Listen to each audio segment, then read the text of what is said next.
जय जगन्नाथ मु लोपामुद्रा आपण मानक स्वागत करुच्ची मोर मोटिवेशनल चैनल को।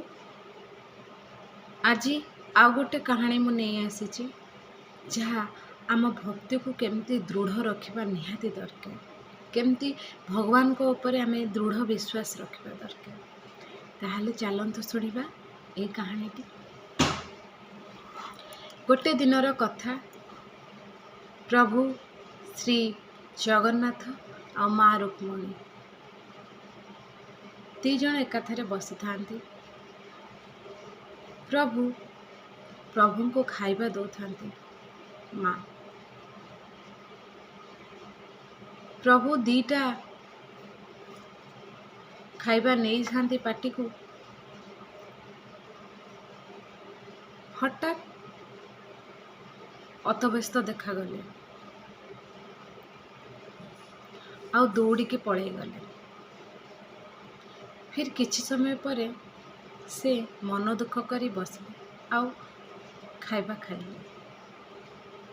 तांकर एई मन दुख को देखी माँ कहिले, प्रभु आपण तो जाइथिले एते अतव्यस्त है, मन दुखरे फेरिले काहेकि?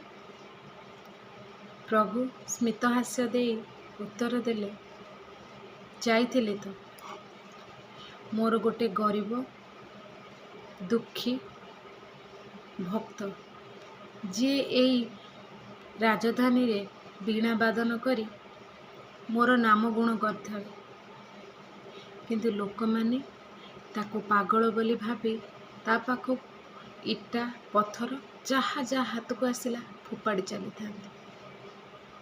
आउ ता मुंडरू धार धार हेई रक्त बोउथाए। मु भाबिली से अथय, से असहाय, तेणुकरी मते जीवाको पड़िबो ता पाखको, ताको रक्षा करिया पड़िबो, मोर दरकार ता पाई। तो सेटू माँ कहिले, ताहले तो जाइथिले फेरी आसिले काहेकि? कहले दुआर पाखକୁ जाई मु देखे तो से तार उत्तर निजे दे देलानी। से वीणा को फोपाड़ी हाथ रे पत्थर धरिचे से मानकु उत्तर दबा पाए। ताहले कुह, से तो निजे उत्तर दे देलानी, मो पर्यंत से अपेक्षा ही कलानी, अधैर्य होई निजे ही उत्तर दे देला। मो पर एते विश्वास रखे कि से निजे ही से तार विश्वास को तुटेई से मानक ऊपर आक्रमण कला। ताले कुह, मोर तो ताकू दरकार ही नहीं, केमती ताकू रक्षा करिबे? सेतिपई फेरी आसिले।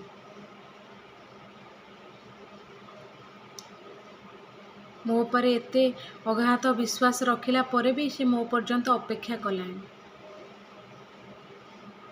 ताहले कुहंतु, एते विश्वास करी टिके परीक्षा रे आमे हार मानि जाउछु। जदि से सेठी निजर रक्त रखी प्रभु को डाकी दे था, प्रभु तो जाउथिले ताकू रक्षा करबा पई।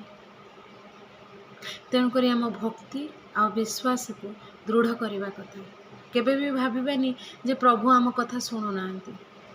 गोटे मलय पवन जदि भी आसे ताहले सी ताकू ही कहंती, जुआड़े जाउछु देखिकी जा, से मो भक्त। आपण भाबुथिबे मो कथा प्रभु शुणु नांती। जदि शुणु न थांते ताले राति रे सोया पई ताकू निद्रा देवी काहेकि दरकार पड़ी थांता? काहेकि निद्रा देवी ताकू आमंत्रण करती, निद्रा देवी जाती तांको टिके निद दबा पई। से प्रेम रो ठाकुर, से सबू शुणती। तांको नाम गान जोठी हुए सेठी से हाजिर हो जाती, जोठी सत्संग हुए से सेठी पहुँची जाती भक्त मान सहित। ताहले आपण जदि प्रभु को ऊपर एते विश्वास रखिछंती, टिके देह खराब जदि हो जाउची, टिके दुख जदि पड़ी जाउची, ताले काहेकि भगवान को ऊपर विश्वास तुटे दउचंती? भगवान देरी करती किंतु शुणती निश्चित। सीते पर लीलामय, से प्रेम रो ठाकुर। तांको जे डाकिची से केबे भी असहाय हेनी। ଯେତେବେଳେ ଦ୍ରୌପଦୀଙ୍କର ବସ୍ତ୍ରହରଣ ହେଉଥିଲା ସେ ସମସ୍ତଙ୍କୁ ସେଠି ଡାକିଲେ। ସେ ସଭାରେ ସମସ୍ତେ ଥିବାବେଳେ ସମସ୍ତେ ତଳକୁ ମୁହଁ କରିଥିଲେ। ସଭା ଶେଷରେ ସେ ଭଗବାନଙ୍କୁ ଡାକିଲେ। ଭଗବାନ କହିଲେ ଯେପର୍ଯ୍ୟନ୍ତ ସେ ମୋତେ ନ ଡାକିଛି ମୁଁ ସେଠିକୁ ଯିବିନି। କୋଟି ବସ୍ତ୍ର ଦେଇ ତାର ଲଜ୍ଜା ନିବାରଣ କଲେ।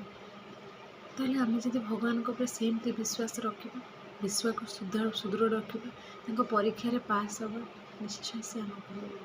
ଏ ଜୀବନରେ କ'ଣ ଅଛି? ମରିଯିବେ, ମାଟିରେ ମିଶିଯିବେ। ହରିନାମ ଭଳିଆ ଯଦି ଗହଣାକୁ ଆପଣ ବେକରେ ଧାରଣ କରିବେ, ସ୍ୱୟଂ ଯମ ବି ତାକୁ ଦଣ୍ଡବତ ହେବ। ସେ ହରିନାମରେ ସେତିକି ଶକ୍ତି ଅଛି, ସେ କୀର୍ତ୍ତନରେ ସେତିକି ଶକ୍ତି ଅଛି। ଆଉ ଗୋଟେ ଆପଣ ଗପ ମୁଁ ନିଶ୍ଚୟ କହିବି ଯେ କେମିତି ସେ ହରିଭକ୍ତ, ଗୋଟେ ଛେଳିର ଗପ। ସେ ବି ଜଣେ ହରିଭକ୍ତ। ହରିଭକ୍ତଙ୍କର କେତେ ମହିମା। ତାଙ୍କୁ ସବୁ ଦେବାଦେବୀ ମାନେ ପରୀକ୍ଷା ନିଅନ୍ତି, ତାଙ୍କୁ ପାଆନ୍ତି। ହରିଙ୍କୁ ପାଇବା ବହୁତ କଷ୍ଟ, କିନ୍ତୁ ଥରେ ପାଇଗଲା ପରେ ସେ ହାତ ଛାଡ଼ନ୍ତିନି।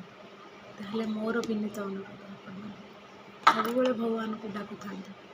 ସେ ପରୀକ୍ଷା ନିଅନ୍ତି ସତ, କିନ୍ତୁ ହାତ ଛାଡ଼ନ୍ତିନି।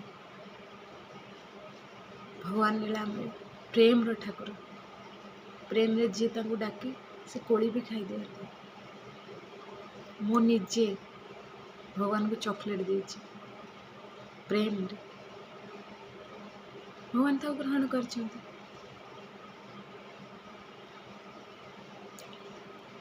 ମୁଁ ଆଜି ଯାହା ବି କହୁଛି ଏଇଟା ଅନୁଭବର କଥା, ସେମିତି କିଛି ବି କହୁନି। ଏଥିରେ ସତ୍ୟତା ଅଛି। ମୁଁ ଅନୁଭବ କରିଛି, ମୋ ଅନୁଭବର କଥା ମୁଁ ଆପଣଙ୍କ ପାଖକୁ ନିଶ୍ଚୟ ଶୁଣିବି। ମୁଁ ଏଠି ୟୁଟ୍ୟୁବରେ କହୁନି ମୋର ସବସ୍କ୍ରାଇବ୍ ବଢ଼ନ୍ତୁ, ମୋର ଲାଇକ୍ ବଢ଼ନ୍ତୁ, କି ମୋର କିଏ ମୋତେ ପ୍ରମୋଟ୍ କରୁ। ମୁଁ ଏତିକି ଚାହୁଁଛି ଯେଉଁମାନେ ବି ଭଗବାନଙ୍କୁ ଡାକୁଛନ୍ତି, ଭଗବାନଙ୍କୁ ଭଲ ପାଉଛନ୍ତି, ପ୍ରଭୁ ଲୀଳାମୟଙ୍କୁ ଡାକୁଛନ୍ତି, ତାଙ୍କ ଲୀଳା ଅନେକ। ତାଙ୍କୁ ଯିଏ ଭଲ ପାଏ ସିଏ ବି ତାଙ୍କୁ ଭଲ ପାଆନ୍ତି। କେବଳ ଏତିକି ଅନୁରୋଧ, ତାଙ୍କ ଉପରେ ବିଶ୍ୱାସ ତୁଟାନ୍ତୁନି। ଏ କଳିଯୁଗରେ ହରିନାମ ହିଁ ଏକମାତ୍ର ସାହାରା, ଗଳାର ହାର। ତାକୁ ପିନ୍ଧିକି ଚାଲନ୍ତୁ। କେବେ ବି ଭାବିବେନି ଭଲ ଲୋକଙ୍କ ସହିତ କାହିଁ ଖରାପ ହେଉଛି। କେବେ ବି ଖରାପ ହୁଏନି, ଏଇଟା ଦୃଢ଼ ବିଶ୍ୱାସ। ଯାହା ବି ହୁଏ ଭଲ ପାଇଁ ହୁଏ, ଡେରିରେ ହୁଏ। ମୋ କଥା ଆପଣଙ୍କୁ ଭଲ ଲାଗିବ କି ନାହିଁ ସେଟା ତ ମୁଁ ଜାଣିନି, କିନ୍ତୁ ଏ କଥାରେ ସତ୍ୟତା ଅଛି। କେବେ ଅନୁଭବ କରିବେ, ସବୁବେଳେ ଭଗବାନଙ୍କୁ ଡାକିବେ। କିଏ ସାଥ ଦଉ ନ ଦଉ, ଏଇ ସଂସାରରେ କେହି ଆପଣଙ୍କୁ ସାଥ ଦେବେନି, କେହି ବି ନୁହେଁ। ଆପଣ ଥରେ ଭାବନ୍ତୁ, ରୋଡ଼ରେ ଯେତେବେଳେ ଗଲାବେଳେ ଆପଣଙ୍କର ଆକ୍ସିଡେଣ୍ଟ ହୁଏ, ଘର ଲୋକ ସାଙ୍ଗରେ ଥାଆନ୍ତି, ସାଙ୍ଗସାଥି ସାଙ୍ଗରେ ଥାଆନ୍ତି, କିନ୍ତୁ ଜଣେ ଥାଏ ଯାଇ ସେଇ ଅଦୃଶ୍ୟ ଶକ୍ତି, ଯାହାକୁ ଆପଣ ସବୁବେଳେ ନିରନ୍ତର ପ୍ରାର୍ଥନା କରନ୍ତି, ସେ ସବୁବେଳେ ଆପଣଙ୍କ ପାଖରେ ରହିବେ। ଥରେ ତାଙ୍କୁ ଖୋଲା ମନରେ ଡାକନ୍ତୁ। ସେ ତ ବାହୁ ମେଲେଇଛନ୍ତି ଆପଣଙ୍କୁ କୋଳେଇ ନେବା ପାଇଁ। ଟିକେ ଦୁଃଖ ପଡ଼ିଗଲା, ଟିକେ ଦେହ ଖରାପ ହେଇଗଲା, ଆପଣ ବିଚଳିତ ହୁଅନ୍ତୁନି। ସେ ସବୁ ଶୁଣୁଛନ୍ତି, ସବୁ ଦେଖୁଛନ୍ତି, କିନ୍ତୁ ଠିକ୍ ସମୟରେ ଠିକ୍ ଉତ୍ତର ସେ ଦେବେ। ଏମିତି ଭକ୍ତି କରୁଥାନ୍ତୁ, ଏମିତି ଭଗବାନଙ୍କୁ ଡାକୁଥାନ୍ତୁ, ଆଉ ହରିନାମ ଗଳାରେ ପିନ୍ଧିଥାନ୍ତୁ। ଜୟ ଜଗନ୍ନାଥ। ଜୟ ଜଗନ୍ନାଥ ସ୍ୱାମୀ ନୟନ ପତାକାମି ଭବତମେ।